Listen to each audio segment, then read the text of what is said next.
വനവാസം ചെയ്യുന്ന പാണ്ഡവന്മാർ ഗന്ധമാദന പർവ്വതത്തിന്റെ ശൃംഗങ്ങളിലൊക്കെ സഞ്ചരിച്ചു. പാഞ്ചാലിക്ക് വേണ്ടി അത്യാകർഷകങ്ങളായ സൗഗന്ധിക പുഷ്പങ്ങൾ ആഹരിക്കാൻ ഭീമൻ ചെന്നു. ഹനുമാൻ സ്വാമിയുമായിട്ട് അദ്ദേഹത്തിന്റെ സംവാദം, അദ്ദേഹത്തിന്റെ അനുഗ്രഹത്തോടു കൂടിയിട്ട് അവിടെ ചെന്ന് ഗന്ധമാദനത്തിന് പർവ്വതത്തിന് മുകളിലുള്ള ദിവ്യമായ സൗഗന്ധിക പുഷ്പങ്ങൾ അവിടെയുള്ള രാക്ഷസന്മാരെയൊക്കെ വധിച്ച് കുബേരന്റെ പരോക്ഷമായ അനുവാദം അദ്ദേഹത്തിന് കിട്ടി. ആ സരസിൽ ചെന്ന് പുഷ്പങ്ങൾ ആഹരിച്ച് കൊണ്ടുവന്ന് ആ ദ്രൗപദിയെ സന്തോഷിപ്പിച്ചു.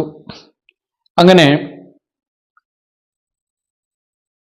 തിരിച്ച് അവർ പോകുന്നതിന് മുമ്പായിട്ട് യുധിഷ്ഠിര മഹാരാജാവിന് വൈശ്രവണന്റെ ആശ്രമം വിശദമായി കാണണമെന്ന ആഗ്രഹമുണ്ടായെങ്കിലും അശരീരി വാക്കുണ്ടായി, അങ്ങോട്ട് ചെല്ലരുത്, അത് നല്ല കാര്യമല്ല, നിങ്ങൾ തിരിച്ചു പോയിക്കോളൂ, മനുഷ്യർക്ക് പ്രവേശനമില്ലാത്ത ഇടങ്ങളിൽ ചെല്ലേണ്ടതില്ല, നരനാരായണ ആശ്രമത്തിലേക്ക് തിരിച്ചു പോകൂ എന്ന അശരീരി വാക്കുണ്ടായി.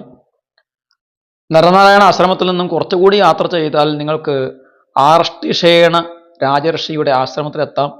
അവിടെ ചെന്നാൽ നിങ്ങൾക്ക് ഗന്ധമാദന പർവ്വതത്തിന്റെ മറ്റൊരു ഭാഗത്തായിട്ട് ഈ കുബേരന്റെ ആശ്രമത്തെ കാണാനും സാധിക്കും എന്നുള്ള ആ വാക്ക് ആകാശവാണി കേട്ടിട്ട് ധൗമ്യനും അതിനെ അംഗീകരിച്ചുകൊണ്ട് പറഞ്ഞു, രാജാവേ തിരിച്ചു പോകാം. അങ്ങനെ അവര് തിരിച്ച് നരനാരായണ ആശ്രമത്തിലേക്ക് തിരിച്ചു വരുന്നു. ആ വഴിയിൽ ഘടോത്കചനും അദ്ദേഹത്തിന്റെ കൂട്ടുകാരായ രാക്ഷസന്മാരും ആവശ്യത്തിന് സഹായങ്ങളൊക്കെ ചെയ്ത് അവരെ നരനാരായണ ആശ്രമത്തിൽ ബദരികാശ്രമത്തിൽ എത്തിക്കുന്നു. പിന്നീട് ഘടോത്കചനും രാക്ഷസന്മാരൊക്കെ തിരിച്ചുപോയി. അത്യാവശ്യ ഘട്ടങ്ങളിൽ അവർ വീണ്ടും വന്ന് സഹായിക്കുന്നുമുണ്ട് എന്ന് നമുക്ക് കാണാൻ സാധിക്കും. ഇങ്ങനെ രാക്ഷസന്മാരൊക്കെ തിരിച്ചു പോയപ്പോൾ അവിടെ മറ്റൊരു രാക്ഷസൻ, ജടാസുരൻ എന്ന പേരുള്ള ഒരു രാക്ഷസൻ, അദ്ദേഹം വേഷം മാറി രൂപം മാറിയിട്ട് ഒരു ബ്രാഹ്മണന്റെ രൂപത്തിൽ യുധിഷ്ഠിര മഹാരാജാവിന്റെ കൂടെയുള്ള ബ്രാഹ്മണരുടെ കൂട്ടത്തിൽ വസിക്കുന്നുണ്ടായിരുന്നു. അങ്ങനെ യുധിഷ്ഠിരന്റെ അന്നം ഭക്ഷണം കഴിച്ചുകൊണ്ട് അവരുടെ ദിവ്യങ്ങളായ ആയുധങ്ങളെ അപഹരിക്കാൻ വേണ്ടി തക്കം പാർത്തിരിക്കുകയായിരുന്നു ഈ ജടാസുരൻ. അങ്ങനെ ഒരു ദിവസം അദ്ദേഹം താൻ വലിയ വേദപണ്ഡിതനാണ്, വേദം ചൊല്ലാൻ അറിയാം എന്നൊക്കെ അദ്ദേഹം പറയുന്നത് കേട്ട് വിശ്വസിച്ചാണ് അദ്ദേഹത്തെയും അവിടെ തെറ്റിപ്പോറ്റിയത് എന്ന് പറയുന്നു. ഒരു ദിവസം ഭീമൻ തൊട്ടടുത്തൊക്കെ എവിടെയോ പോയ സന്ദർഭത്തിലും ലോമശൻ മുതലായ മഹർഷിമാര് സ്നാനം ചെയ്യാൻ പോയ ഘട്ടത്തിലാണ് ആ സന്ദർഭത്തിലാണ് ജടാസുരൻ യുധിഷ്ഠിരനെയും നകുലനെയും സഹദേവനെയും പാഞ്ചാലിയെയും അവരുടെ ആയുധങ്ങളെയും അപഹരിച്ചുകൊണ്ട് അവൻ്റെ സ്വരൂപമെടുത്തു വലിയ ആകാശമുട്ട വളർന്ന് വലിയ രൂപം ധരിച്ചുകൊണ്ട് അവൻ ഇവരെയൊക്കെ പൊക്കിയെടുത്തുകൊണ്ട് അപഹരിച്ച് ഓടി മറയാൻ നോക്കുകയാണ്. അവര് അലറി വിളിച്ചു, ശബ്ദമുണ്ടാക്കി.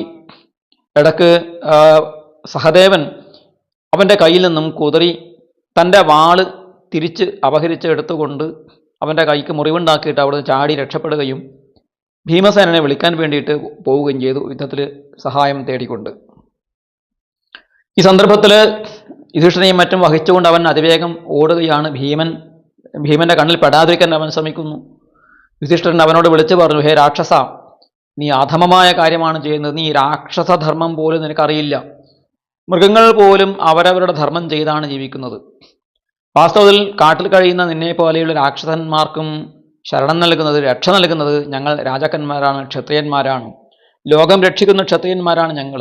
കാടും മേടും കാട്ടാറും പർവ്വതങ്ങളും അതുപോലെ നഗരങ്ങളും ഗ്രാമങ്ങളും ഒക്കെ രക്ഷിക്കുന്നത് ഞങ്ങൾ ക്ഷത്രിയന്മാരാണ്. എന്നിട്ടും നീ ഞങ്ങളോട് നന്ദികേട് കാണിക്കുകയാണ്. ഞങ്ങളാകട്ടെ ആരെയും ഉപദ്രവിക്കാറില്ല, ഞങ്ങൾ വിഘസാശികളാണ്. സ്വന്തം കുടുംബത്തിലുള്ള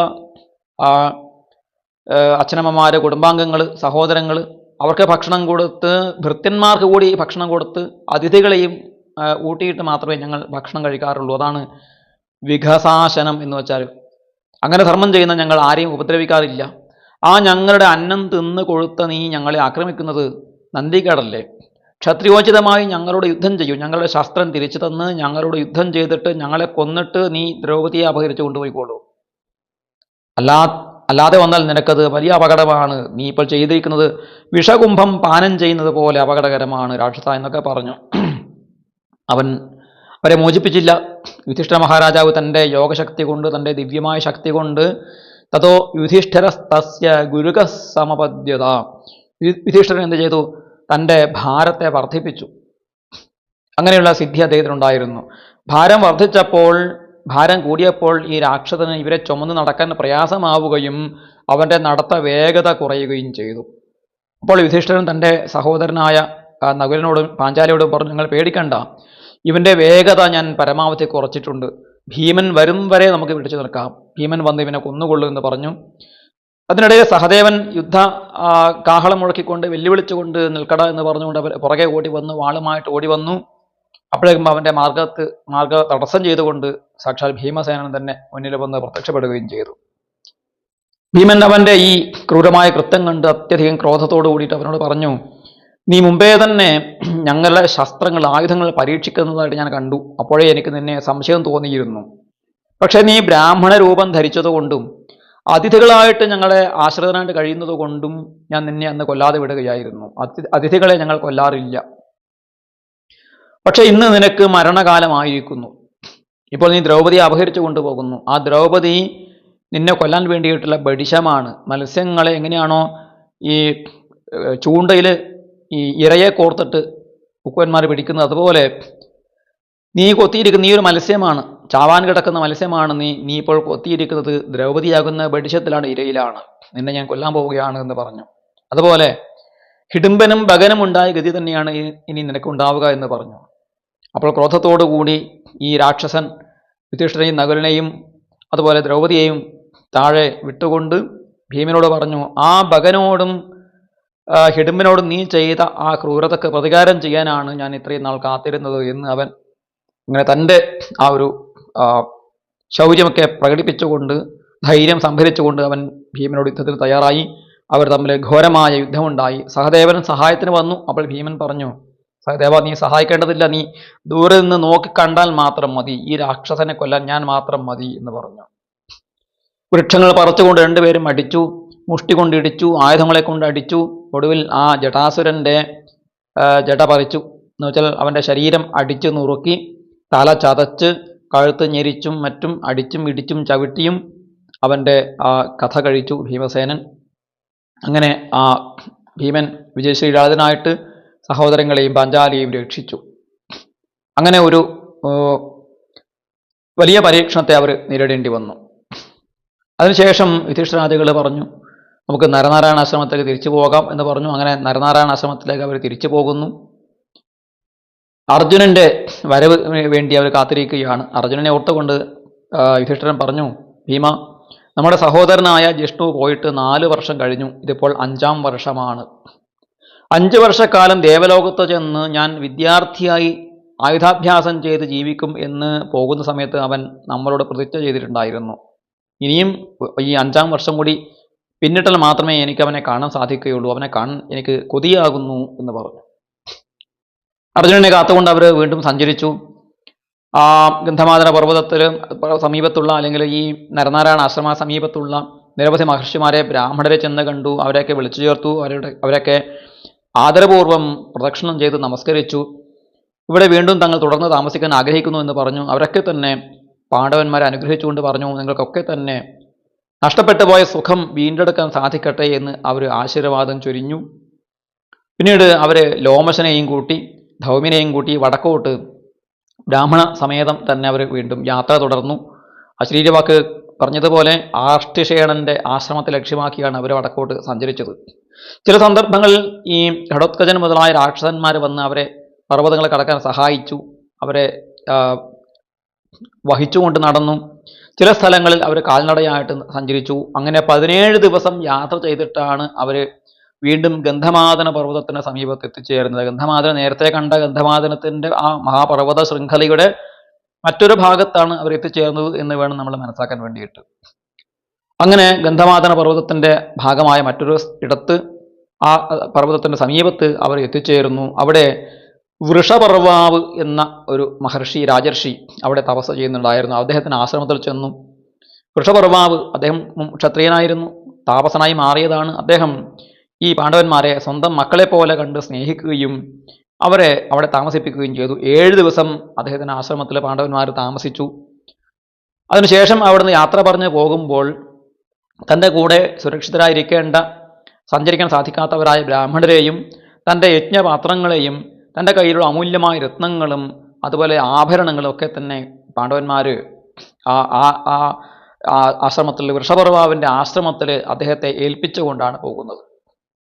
മഹർഷിമാരങ്ങനെ ഏൽപ്പിച്ചു പോകാം, കാരണം ഒരു തരത്തിലും അവർ ചതിക്കുകയില്ല എന്നറിയാം. അത്രയധികം പരസ്പര വിശ്വാസം ഈ ധർമ്മിഷ്ഠന്മാരായ ആളുകൾക്ക്, ക്ഷത്രിയന്മാർക്കും അതുപോലെ ബ്രാഹ്മണർക്കും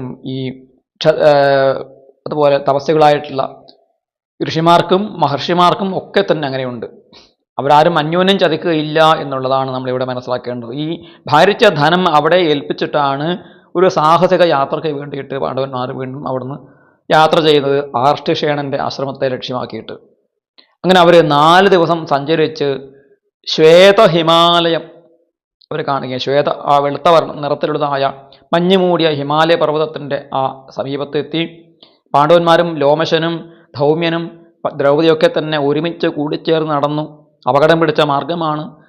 വലിയ വലിയ ഗുഹകൾ, ശിലകൾ, മഹാഗർത്തങ്ങളുണ്ട്. നാനാതരത്തിലുള്ള മഹാവൃക്ഷങ്ങൾ, പൂത്തും കായ്ച്ചും തളർത്തും നിൽക്കുന്ന വൃക്ഷങ്ങൾ, അനേക തരത്തിലുള്ള പക്ഷിമൃഗാദികൾ, ധാരാളം കുരങ്ങന്മാരുടെ വിഹാര ഭൂമികൾ കണ്ടു. അതിനിടയിൽ മാല്യവാൻ എന്ന അതിമഹത്തായ പർവ്വതം, തലയുയർത്തി പിടിച്ചു നിൽക്കുന്ന മാല്യവാൻ എന്ന പർവ്വതത്തെ കണ്ടു. ആ ഗന്ധമാദന പർവ്വതത്തിൻ്റെ അടുത്തെത്തിയപ്പോഴാണ് അവർക്ക് കാണാൻ സാധിച്ചത് ധാരാളം കിംപുരുഷന്മാർ, സിദ്ധന്മാർ, ചാരണന്മാർ ഒക്കെ സ്വൈര്യവിഹാരം ചെയ്യുന്ന പർവ്വത പ്രദേശമായിരുന്നു. അത് കണ്ട് അവർ ഹർഷപുളകിതരായി. ദേവന്മാരാണ്, അവരുടെ ദർശനം തന്നെ പുണ്യമാണ്, അപൂർവമാണ്, അസുലഭമാണ്. വിദ്യാധരന്മാരും കിന്നര സ്ത്രീകളൊക്കെ തന്നെ സഞ്ചരിക്കുന്നതായ ആ ഗന്ധമാദന പർവ്വതം അവർ ദൂരെ നിന്ന് അങ്ങനെ ദർശിക്കുകയാണ്. ആ കാടിൻ്റെ സൗന്ദര്യം വ്യാസൻ പറഞ്ഞിരിക്കുന്നു. 100 കണക്കിന് മഹാവൃക്ഷങ്ങളുടെ പേരുകൾ അവിടെ പറഞ്ഞിരിക്കുന്നു. വനവർണ്ണന, അതിശ്രേഷ്ഠമായ മനോഹരമായ വനവർണ്ണന. വാൽമീകി മഹർഷി വാൽമീകി രാമായണത്തിലാണ് ഏറ്റവും കൂടുതൽ വനവർണ്ണന ചെയ്തിട്ടുള്ളത്, കാടിനെ വർണ്ണിച്ചിട്ടുള്ളത്. വ്യാസനും ഒട്ടും പിറകിലല്ല എന്ന് കാണിക്കുന്ന വനവർണ്ണന ഒരു അധ്യായം മുഴുവൻ നമുക്ക് കാണാൻ സാധിക്കും വാൽമീകി രാമായണത്തിൻ്റെ അതേ ശൈലിയിൽ. അതുപോലെ ഈ പർവ്വത പ്രാന്തപ്രദേശങ്ങളിലൂടെ സഞ്ചരിക്കുന്ന യുധിഷ്ഠിര മഹാരാജാവ് ഭീമനെ സംബോധന ചെയ്തുകൊണ്ട് പശ്യ ഭീമ ശുഭാൻ ഗർത്താൻ, പശ്യ എന്ന് പറഞ്ഞുകൊണ്ട്, കാണൂ ഭീമ, ഇതാ നോക്കൂ ഭീമ, ഇതാ ഇവിടെ നോക്കൂ ഭീമ, ഈ പർവ്വതങ്ങൾ നോക്കൂ, ഈ കാട് നോക്കൂ, ഈ വൃക്ഷങ്ങളെ നോക്കൂ എന്ന് പറയുന്ന ആ ശൈലി വാൽമീകി രാമായണത്തിൽ നമുക്ക് കിഷ്കിന്ധാകാണ്ഡത്തിൽ പശ്യ ലക്ഷ്മണ പമ്പായാം എന്ന് പറഞ്ഞുകൊണ്ട് പമ്പാ സരസിനെ ആസ്വദിക്കുന്ന ശ്രീരാമ ലക്ഷ്മണ സംവാദത്തെ ഓർത്തു പോകുന്ന വിവരണങ്ങളാണ് ഇവിടെ നമ്മൾ കാണുന്നത്. അങ്ങനെ സഞ്ചരിച്ച് അവർ ഒടുവിൽ ആർഷ്ടിഷേണ രാജർഷിയുടെ ആശ്രമത്തിൽ എത്തിച്ചേർന്നു. ആ താപസൻ എങ്ങനെയായിരുന്നു? ധമനി സന്തതൻ, ശരീരമാകെ എല്ലും തോലുമായിട്ട് ഞരമ്പുകൾ എഴുന്നേൽക്കുന്ന ഘോരമായ തിഗ്മ തപസ്സിൽ ഏർപ്പെട്ടിരിക്കുന്നവനും പാരക സർവധർമാണാം, എല്ലാ ധർമ്മങ്ങളും പഠിച്ചവനുമായ ആ യോഗീശ്വരൻ്റെ തപസ്വിയുടെ അടുത്തേക്ക് അവർ എത്തിച്ചേരുകയാണ്. അദ്ദേഹത്തിൻ്റെ ആ തപസ്സിൻ്റെ തേജസ് കൊണ്ട് ശോഭിക്കുന്ന ആ മുഖം കണ്ട് അവർക്ക് വളരെയധികം സന്തോഷമുണ്ടായി, ആനന്ദമുണ്ടായി. പാണ്ഡവന്മാരെല്ലാം ഓരോരുത്തരും ആർഷിഷേണ രാജർഷിയെ ഓരോരുത്തരായി ചെന്ന് പേര് പറഞ്ഞ് നമസ്കരിക്കുക, അഭിവാദയെ എന്ന് പറഞ്ഞുകൊണ്ട് സ്വന്തം പേര് പറഞ്ഞ് നമസ്കരിക്കുക. അതാണ് വൈദികമായിട്ടുള്ള രീതി. നമസ്കരിച്ചു. ധൗമ്യ മഹർഷിയും ശിഷ്ടാചാരമനുസരിച്ച് ഒരു മഹർഷി മറ്റൊരു മഹർഷി എങ്ങനെയാണോ, ഒരു ബ്രഹ്മർഷി എങ്ങനെയാണ് ഒരു രാജർഷിയെ നമസ്കരിക്കേണ്ടത്, അതുപോലെ ശിഷ്ടാചാരമനുസരിച്ച് നമസ്കരിച്ചു. ഇവരൊക്കെ തന്നെ അവിടെ പൂജിതരായി. അർച്ചുഷനും ഇവരെ പൂജിച്ചു, സൽക്കരിച്ചു. എന്നിട്ട് അവരോട് യുധിഷ്ഠിര മഹാരാജാവിനോട് പ്രശ്നരൂപത്തിലുള്ള, ചോദ്യരൂപത്തിലുള്ള ധർമ്മോപദേശം അദ്ദേഹം നൽകുകയാണ്. അതും നമുക്ക് വാൽമീകി രാമായണത്തിൽ അയോധ്യാകാണ്ഡത്തിൽ നമുക്ക് കാണാൻ വേണ്ടി സാധിക്കും. ശ്രീരാമചന്ദ്രൻ ഭരതനോട് ചിത്രകൂടത്തിൽ വെച്ച് ചോദിക്കുന്ന ചോദ്യങ്ങൾ, കച്ചിത് സർഗം എന്നാണ് അതിൻ്റെ പേര്. അതിൻ്റെ അതേ ശൈലിയിൽ അനേകം കച്ചിത് എന്ന് തുടങ്ങുന്ന വാക്യങ്ങളോട് കൂടിയിട്ട് യുധിഷ്ഠിരനോട് ചോദിക്കുന്നു. ആ ചോദ്യങ്ങളൊക്കെ തന്നെ ഇന്ന രീതിയിൽ ധർമ്മം ചെയ്യണം എന്നുള്ള നിർദ്ദേശങ്ങളാണ്, ഉപദേശങ്ങളാണ് എന്ന് കാണാൻ സാധിക്കും. എന്താണ് അദ്ദേഹം ചോദിക്കുന്നത്? കച്ചിത്തേ ഗുരവ സർവേ വൃദ്ധ വൈദ്യാശ്ച പൂജിതാഹ. അല്ലയോ യുധിഷ്ഠിര, അങ്ങ് ഗുരുക്കന്മാരെയും വൃദ്ധന്മാരെയും വൈദ്യന്മാരെയും ഒക്കെ യഥേഷ്ടം പൂജിക്കാറുണ്ടല്ലോ. ധൗമ്യൻ എന്ന മഹർഷി, അങ്ങയുടെ ഗുരു, അങ്ങയെക്കുറിച്ച് ഓർത്ത് പരിതപിക്കാറുണ്ടോ? അങ്ങയെക്കുറിച്ച് ഓർത്ത് പരിതപിക്കാറുണ്ടോ എന്ന് വെച്ചാൽ അതിനർത്ഥം അങ്ങ് ആ ധൗമ്യൻ്റെ ഇഷ്ടത്തിന് വിരുദ്ധമായിട്ട്, ധർമ്മവിരുദ്ധമായിട്ട് പ്രവർത്തിക്കാറുണ്ടോ? പിതൃപൈതാമഹ ശൈലിയിൽ തന്നെ, അതായത് അച്ഛൻ്റെയും മുത്തച്ഛൻ്റെയും ഒക്കെ ശൈലിയിൽ തന്നെ അങ്ങ് ധർമ്മം അനുഷ്ഠിച്ചിട്ടാണല്ലോ ജീവിക്കുന്നത്. അവരുടെ പേര് കളഞ്ഞു കുളിക്കുന്നില്ലല്ലോ. അച്ഛൻ, ഗുരു, അമ്മ, അഗ്നി, ഈ 4 കാര്യങ്ങൾ ആരാണോ നിത്യം പൂജിക്കുന്നത്, ഈ 4 പേരെയും പൂജിക്കുന്ന ആൾക്ക് ഇഹലോകവും പരലോകവും ഉഭയലോകത്തെ അവർ ജയിച്ചു എന്നാണ് കണക്കാക്കേണ്ടത്. അത് അങ്ങ് മുടക്കം കൂടാതെ ചെയ്യുന്നുണ്ടല്ലോ എന്ന് ചോദിച്ചു. എല്ലാം കേട്ട് ധർമ്മപുത്രർ പറഞ്ഞു, മഹർഷേ, യഥാശക്തി ഞാൻ ഇതെല്ലാം ചെയ്യുന്നുണ്ട്. അങ്ങ് പറഞ്ഞ കാര്യങ്ങളൊക്കെ തന്നെ ധർമ്മത്തിൻ്റെ സാരസർവസ്വമാണ് എന്നും ഞാൻ മനസ്സിലാക്കുന്നു. ഇതൊരു ശിക്ഷണമാണ്, ഇതൊരു പഠിപ്പിക്കലാണ്. ഈ ചോദ്യങ്ങളൊക്കെ ക്വസ്റ്റനെയറാണ്. യെസ് ഓർ നോ ചോദ്യങ്ങളിലൂടെ ചെയ്യേണ്ടുന്ന കാര്യങ്ങളെ ഓർമ്മിപ്പിക്കാൻ വേണ്ടിയിട്ടാണ് മഹർഷിമാർ ഇങ്ങനെ ചോദിക്കുന്നത്. അപ്പോൾ ആർഷ്ടിഷേണൻ എന്ന ആ താപസൻ പറഞ്ഞു, രാജാവേ, ഈ ഭൂഭാഗത്ത് നിങ്ങൾക്ക് ആകാശചാരികളായിട്ടുള്ള ഋഷിമാരെ കാണാം. വായുഭക്ഷണം ചെയ്യുന്നവർ, ജലം മാത്രം ഭക്ഷിച്ച് ജീവിക്കുന്നവർ, ഇല മാത്രം കഴിച്ച് ജീവിക്കുന്നവർ, ദിവ്യ തപസ്സുകളെ നിങ്ങൾക്ക് കാണാൻ സാധിക്കും. അതുപോലെ കിംപുരുഷന്മാർ പത്നിമാരോടൊപ്പം ഇവിടെ വിഹരിക്കുന്നത് കാണാം. വിദ്യാധരന്മാരെ കാണാം, ഗന്ധർവ സ്ത്രീകളെ കാണാം, അപ്സരസുകളെ കാണാം, ഗന്ധർവന്മാരെ കാണാം. അരജാംസി വാസാംസി, അവരുടെ വസ്ത്രങ്ങളിൽ പൊടി പറ്റുകയില്ല, അവർക്ക് നിഴലുണ്ടാവുകയില്ല, അവരുടെ പാദം ഭൂമിയിൽ സ്പർശിക്കുകയില്ല. ലക്ഷണം കൊണ്ട് അവരെ തിരിച്ചറിയണം. പക്ഷെ അവരെ നിന്ദിക്കാൻ പാടില്ല, അവരെ ആക്രമിക്കാൻ പാടില്ല, അതിക്രമിക്കാൻ പാടില്ല.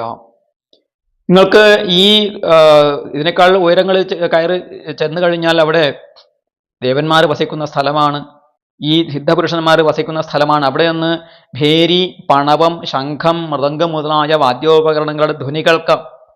എന്നാൽ ചെന്ന് നോക്കിക്കളയാമെന്ന് കരുതിയ മലമുകളിൽ നിങ്ങൾ കയറി ചെന്ന് നോക്കാൻ പോകരുത്, അത് സാഹസമാണ്. ഇവിടെ നിന്ന് ഇനി മുന്നോട്ടുള്ള ആ പർവ്വത യാത്ര നിങ്ങൾക്ക് നിഷിദ്ധമാണ്, മനുഷ്യർക്ക് പോകാൻ സാധിക്കില്ല. അതേക്കുറിച്ച് ചെന്ന് കഴിഞ്ഞാൽ മനുഷ്യരുടെ ചാപല്യം അല്പം പോലും ചാപല്യം കാണിച്ചാൽ അവർ അത് പൊറുക്കുകയില്ല. സകല പ്രാണികളും നിങ്ങളെ വെറുക്കുകയും രാക്ഷസന്മാർ നിങ്ങളെ അടിക്കുകയും ചെയ്യും. ചിലപ്പോൾ അവർ ഇരുമ്പ് കൊണ്ടുള്ള ശൂലങ്ങളെ കൊണ്ട് നിങ്ങളെ വധിക്കുകയും ചെയ്യും. മലമുകളിൽ സൂര്യനെ പോലെ ശോഭിക്കുന്ന രാക്ഷസ രാജാവായിരിക്കുന്ന കുബേരൻ വൈശ്രവണൻ ചിലപ്പോൾ പ്രത്യക്ഷപ്പെടും. ചില സന്ദർഭങ്ങൾ അദ്ദേഹം പുറത്തിറങ്ങി സഞ്ചരിക്കുന്നത് കാണാം. അദ്ദേഹത്തെ ഇവിടെ ഇരുന്ന് കണ്ടുകൊള്ളുക എന്ന് മാത്രമേ ഉള്ളൂ. എല്ലാം കാണാം, എല്ലാം കേൾക്കാം, പക്ഷെ എടുത്തു ചാടിയ സാഹസം പ്രവർത്തിക്കരുത്, ചാബല്യം കാണിക്കരുത്. ഇവിടെ നിങ്ങൾക്ക് യഥേഷ്ടം മുനിഭോജ്യങ്ങളായ പഴങ്ങളും അതുപോലെ കിഴങ്ങുകളും ഒക്കെ ഭക്ഷിച്ചുകൊണ്ട് സുഖമായിട്ട് ഇവിടെ കഴിയാം. പക്ഷേ ഒരു കാരണവശാലും ചപലത കാണിക്കാൻ പാടില്ല, സ്വയം നിയന്ത്രിക്കേണ്ടതാണ് എന്ന് ആർഷ്ടിഷേണൻ അവർക്ക് നിർദ്ദേശം കൊടുത്തു. അങ്ങനെ അവരവിടെ വസിച്ചു. ഈ കഥ കേട്ട് ജനമേജയം ചോദിച്ചു, എൻ്റെ പ്രപിതാമഹന്മാരായ പാണ്ഡവന്മാർ അവിടെ വസിക്കുമ്പോൾ എന്തെങ്കിലും അഹിതങ്ങളുണ്ടായോ, എന്തെങ്കിലും അത്യാഹിതമുണ്ടായോ? ഭീമസേനനെ കുറിച്ച് പ്രത്യേകിച്ച് എന്താണ്, അദ്ദേഹം ഈ ചപല സ്വഭാവം കാണിക്കുന്ന ആൾ, സാഹസം കാണിക്കുന്ന ആളാണല്ലോ, അദ്ദേഹം എന്തെങ്കിലും സാഹസം കാണിച്ചുവോ, എന്താണ് തുടർന്നുണ്ടായത് എന്ന് വൈശമ്പായനൻ ചോദിച്ചു. വൈശമ്പായനോട് ജനമേജയം ചോദിച്ചു. വൈശമ്പായനൻ അതിന് മറുപടിയായിട്ട് തുടർന്ന് അവിടെ നടന്ന അത്ഭുതകരമായ നിരവധി രംഗങ്ങളെ വർണ്ണിക്കുകയാണ് വൈശമ്പായനൻ അവിടെ ചെയ്യുന്നത്.